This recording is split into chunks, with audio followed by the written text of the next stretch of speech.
அனைவருக்கும் வணக்கம். நான் திருமதி அகலங்கன். தமிழ் அறிஞர் தமிழ்மணி அகலங்கன் அவர்களது இலக்கியத்தேறல் எனும் நூலில் இடம்பெற்ற நன்றியுணர்வை நயம்பட நரம் தேனாக நவிலும் உப்பிட்டவரை எனும் கட்டுரையை உங்களுடன் பகிர்ந்து கொள்ளப் போகின்றேன். இக்கட்டுரை 1986 ஆண்டு தினகரன் பத்திரிகையில் பிரசுரம் ஆகியது. இலங்கை தேசிய பத்திரிகை தினகரனுக்கு நன்றி. உப்பிட்டவரை காவியங்களையும் நல்ல கருத்துக்களை உள்ளடக்கிய பல்வேறு வகை இலக்கியங்களையும் பாடிய புலவர்கள் புகழ்பெற்றார்கள். அவர்கள் தமது கவிதைகள் மூலமாக நிலைத்து நிற்கிறார்கள். புலவர்களை பாதுகாத்து உணவளித்து உற்சாகம் கொடுத்த புரவலர்களும் அப்புலவர்களால் புகழ் எய்தி நிற்கிறார்கள். பெரிய புராணத்தை சேக்கிழார் சுவாமிகள் பாடுவதற்கு போதிய பொருள் உதவியும் ஊக்கமும் உற்சாகமும் கொடுத்தவன் அனபாய சோழன். அனபாய சோழனை பெரிய புராணத்தில் பல இடங்களிலே போற்றி புகழ்கிறார் சேக்கிழார் பெருமான். பெரிய புராணம் இப்பூமியில் நிலைக்கும் வரை அனபாய சோழனின் பெயரும் நிலைக்கும் வண்ணம் தன்னை வாழ வைத்த சோழனை தனது கவிதை மூலம் வாழ வைத்துள்ளார் சேக்கிழார் பெருமான். நலவெண்பா பாடுவதற்கு புகழேந்தி புலவருக்கு சகல உதவிகளையும் சௌகரியங்களையும் செய்து கொடுத்தவன் சந்திரன் சுவர்க்கி என்ற அரசன். அந்த அரசனையும் தனது நலவெண்பா மூலம் என்றும் வாழும் நிலக்கி உயர்த்தியிருக்கிறார் புகழேந்தி புலவர். மகாபாரதத்தை தமிழில் பாடிய வில்லிபுத்தூராழ்வாருக்கு பெரும் உதவி செய்தவன் பரபதி ஆட்கொண்டான் என்ற அரசன். பாரதத்தில் பரபதி ஆட்கொண்டானை பற்றி பல பாடல்களில் பாடுகிறார் வில்லிபுத்தூர் ஆழ்வார். வடமொழியிலே ஒப்பற்ற பெரும் காவியமான சாகுந்தலம் என்னும் நூலை இயற்றியவர் மகாகவி காளிதாசர்.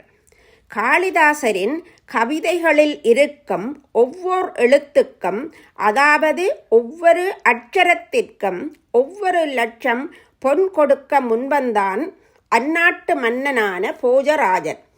அட்சர லட்சம் பொன் அள்ளி கொடுத்து கவி பட்சமாய்க் கேட்டு அன்பால் பாராண்ட போஜராஜன் என்று போஜராஜனை புகழ்கிறார் ஒரு புலவர். புலவர்களுக்கு அவர்கள் வாழும் சொற்ப காலத்துக்கு அரசர்கள் உதவி செய்து வாழ வைத்தார்கள். ஆனால் புலவர்களோ தமது கவிதைகளில் அரசர்களின் பெயர்களையும் இடம்பெறச் செய்து பல நூற்றாண்டுகளுக்கு அரசர்களை வாழ வைத்திருக்கிறார்கள். அரசன் அல்லாத ஒரு விவசாயியான சடையப்ப வள்ளல் கம்பரை ஆதரித்து காவியம் செய்வதற்கு உதவி செய்தார். கம்பர் இராமாயணம் பாடுவதற்கு மனத்திலே எவ்வளவு பொருள் இருந்தாலும் சடையப்ப வள்ளலின் கரத்திலே பொருள் இல்லாதிருந்தால் இடர்பட்டிருப்பார். கம்பராமாயணத்தில் பல பாடல்களிலே சடையப்ப வள்ளல் பல வகையிலும் சிறப்பித்து பாடப்பட்டுள்ளார். பெரும் காவியமாக இன்று போற்றப்படும் கம்பராமாயணத்தில் இடம்பெற்ற சடையப்ப வள்ளலின் பெயர் தமிழ் உள்ளளவும் இருக்குமென்று துணிந்து கூறலாம். புலவர்களுக்கு உதவிய பல புரவலர்களின் பெயர்கள் காலத்தால் அள்ளுண்டு போகாமல் மலையென நிலைத்து சிறப்பெற்றிருக்கின்றன. நன்றியுணர்வு. உப்பிட்டவரை உள் அளவும் நினை என்பது பழமொழி. உள் அளவும் என்பதை உள்ள அளவும் என்று பலரும் பொருள் கொள்வர். உள்ள அளவும் என்பது உப்பிட்டவர் உள்ள அளவுமா அல்லது அதனை உண்டவர் உள்ள அளவுமா என்பது கேள்விக்குரிய ஒன்று. உப்பிட்டவர் உள்ள அளவும் என்றால் அவரது மனைவி பிள்ளைகளை பற்றிய சிந்தனையே இல்லை. உணவு உண்டவர் உள்ள அளவும் என்றால் உணவு உண்டவரின் மனைவி மக்கள் அந்த நன்றியை மறந்து விடுவதா என்ற கேள்வி எழுவது இயல்பே. உள் அளவும் என்பதே சரியான பாடம். இதற்கு ஏனோ வலிந்து உள்ள அளவும் என்று பொருள் கொண்டு விட்டனர். உள் அளவும் என்றால் உண்மையில் உள்ளத்தளவும் என்றே பொருள்படும். வெறும் வார்த்தைகளால் நன்றி பாராட்டுவதாக இல்லாமல் உள்ளத்திலே அந்த நிகழ்ச்சியை நிலைநிறுத்தி நன்றி செலுத்த வேண்டும் என்பது இதன் கருத்து. உள்ளத்திலே நன்றாக பதிந்தவைகள்தான் கவிதைகளாக வெளிவரும். புலவர்கள் தமக்கு உப்பிட்டவர்களை, அதாவது உணவளித்தவர்களை, தமக்கு உணர்வளித்தவர்களாக மதித்து உள்ளத்திலே நிலைநிறுத்தி நன்றியுணர்வு கொண்டவர்களாக இருந்தனர். அதனால் அவர்களின் பாடல்களிலே அவர்களுக்கு உப்பிட்டவர் பற்றிய நினைவுகளும் வெளிவந்திருக்கின்றன. அரசர்களாகவும் பெரும் வள்ளல்களாகவும் மட்டுமன்றி சாதாரண மக்களாக இருந்து தமக்கு சோறிட்ட சிலர் பற்றியும் சில புலவர்கள் உள்ளளவும் நினைத்து பாடி போற்றியிருக்கிறார்கள். ஔவையார் உண்ட விருந்து. சங்க காலத்திலே பல பெண் புலவர்கள் இருந்திருக்கிறார்கள். காக்கைப்பாடினியார் என்ற பெண் புலவர் தொல்காப்பியரோடு ஒருங்கிருந்து அகத்தியரிடம் இலக்கணம் கற்றதாகவும் பின்பு காக்கைப்பாடினியம் என்ற பெயரில் தமிழுக்கு இவர் இலக்கணம் செய்ததாகவும் கூறுவர். அக்காலத்திலும் கலப்பு கல்வி முறை இருந்திருக்கிறது என்பதற்கு காக்கைப்பாடினியாரும் தொல்காப்பியரும் ஒருங்கிருந்து அகத்தியரிடம் கல்வி கற்றது ஒரு சான்றாகும். நச்செல்லையார், நப்பசலையார், அள்ளூர் நன்முல்லையார், பொன்முடியார், நக்கண்ணையார், ஒக்கூர் மாசாத்தியார் போன்ற பல பெண் புலவர்கள் பாடிய பல பாடல்கள் சங்க இலக்கியங்களிலே காணப்படுகின்றன. பெரிய புராணத்திலே பெரிதும் பேசப்படும் காரைக்கால் அம்மையார் பக்தி கவி பாடுவதற்கு வழி சமைத்தவர் என்று போற்றத் தகுந்தவர். ஆண்டாளின் திருப்பாசுரங்கள் இன்றும் போற்றப்படுகின்றன. பெண் புலவர்களிலே பெரிதும் போற்றப்படுபவர் ஔவையார் ஆகும். 3 அல்லது அதற்கு மேற்பட்ட ஔவையார்கள் தமிழ் இலக்கிய பரப்பிலே சுவடு பதித்திருப்பதை ஆழ்ந்து கற்பவர்கள் அறிந்து கொள்ளலாம். ஔவையாருக்கு வேளூர் என்ற ஊரிலே இருந்த பூதன் என்பவன் ஒரு நாள் விருந்து கொடுத்தான். அந்த விருந்தை தன் உள்ளளவும் நினைத்து கவிதையாக உருவாக்கினார் ஔவையார். மிகவும் அழகான வெண்பாவாக வெளிவந்தது பூதனின் விருந்து புகழ். வரகரிசி சோறும் வலதுணங்காய் வாட்டும் முரமுரனவே புளித்த மோரும் திறமுடனே புல்வேளூர் பூதன் புரிந்து விருந்திட்ட சோறு எல்லா உலகும் பெறும். வரகரிசி சோறும் கத்தரிக்காய் துவட்டலும் நன்றாக முரமுர என புளித்த மோரும் சேர்த்து பசியோடு இருக்கிறார் ஔவையார் என்பதை புரிந்து கொண்டு அழைத்து சென்று வேளூரில் இருக்கும் பூதன் என்பவன் விருந்து கொடுத்தானாம். அந்த பூதன் கொடுத்த விருந்து இந்த உலகம் எல்லாம் சேர்ந்தால் என்ன பெறுமதியோ அந்த அளவு பெறுமதி வாய்ந்தது என்று புகழ்ந்து பாடுகிறார் ஔவையார். சாதாரண ஒரு பூதன் புலவர் ஔவையாருக்கு ஒரு நேர விருந்து வைத்து இலக்கியத்தில் இடம் பிடித்து விட்டான். அமுதமாக இருந்த கீரைக்கரை.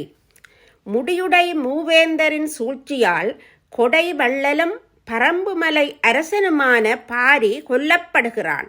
ஒரு இடையனின் வீட்டிலே பாரியின் பிள்ளைகளான அங்கவை சங்கவை என்ற பெண்கள் அனாதைகளாக வந்து தங்கியிருக்கின்றனர். மழையிலே நனைந்து நடுங்கிக் கொண்டு அச்சிறு குடிலுக்குள் நுழைகிறார் ஔவையார். நனைந்த ஆடைக்கு மாற்றாடை கொடுத்து உண்ணுவதற்கு உணவும் கொடுத்தனர் அப்பெண்கள். ஔவையாரின் உள்ளத்திலே அவர்கள் கொடுத்த உணவு நீங்காது இடம்பெற்று விட்டது. உப்பிட்ட அவர்களை உள்ளளவும் நினைத்தார் ஔவையார். பாடல் உருவாகியது.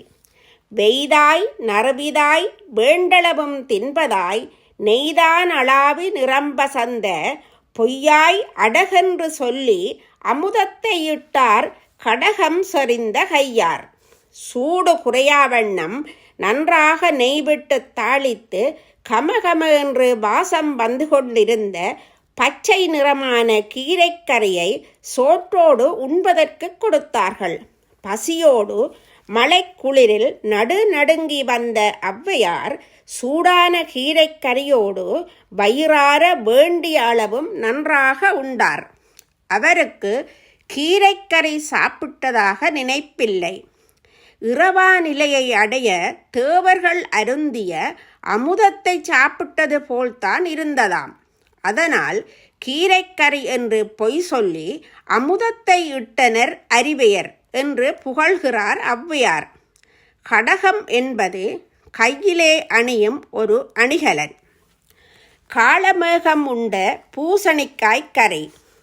இவை போல காளமேகப் புலவர் தனக்கு கிடைத்த விருந்துகள் பற்றியும் அழகாக கூறியிருக்கிறார்.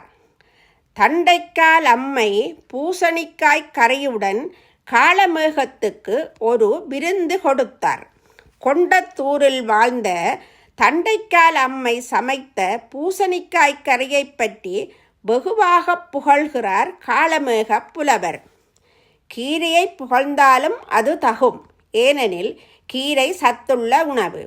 ஆனால் பூசணிக்காயை அவர் புகழும் விதம் புதுமையாக இருக்கிறது. அன்போடு கொடுத்ததால் ஔவையாருக்கு கீரையும் அமுதமாக இருந்தது போல காளமேக புலவருக்கு பூசணிக்காய் மோட்சத்தையே கொடுக்கும் சக்தி வாய்ந்ததாக இருந்ததாம். கண்டக்காற் கிட்டும் கைலாயம் கைக்கொண்டு உட்கொண்டக்கால் மோட்சம் கொடுக்குமே. கொண்டத்தூர் தண்டைக்கால் அம்மை சமைத்து வைத்த பூசணிக்காய் அண்டற்காம் ஈசருக்குமாம். பூசணிக்காய் கரையை கண்டதுமே கைலாயத்தை கண்டது போல் இருந்ததாம். கையால் அள்ளி உண்டதுமே மோட்சம் கிடைத்தது போல இருந்ததாம் காளமேக புலவருக்கு. அந்த பூசணிக்காய் கறி மனிதர்களுக்கு மட்டுமல்ல, தேவர்களுக்கும் ஏன் சிவபெருமானுக்குமே சிறப்பான விருந்தாக இருக்கும் என்று நகைச்சுவையாக பாடுகிறார் காளமேகம். அடி மனத்திலே பதிந்த எதுவும் அழிக்க முடியாதது.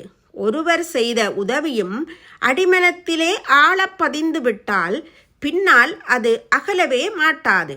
தமக்கு உப்பிட்டவர்களின் நினைவுகளை தமது அடிமனதிலே பதியவிட்ட புலவர்கள், அதாவது உள் அளவும் நினைத்த புலவர்கள், அந்த காட்சிகளை எமக்கும் உள் அளவும் பதிய வைத்து விடுகிறார்கள்.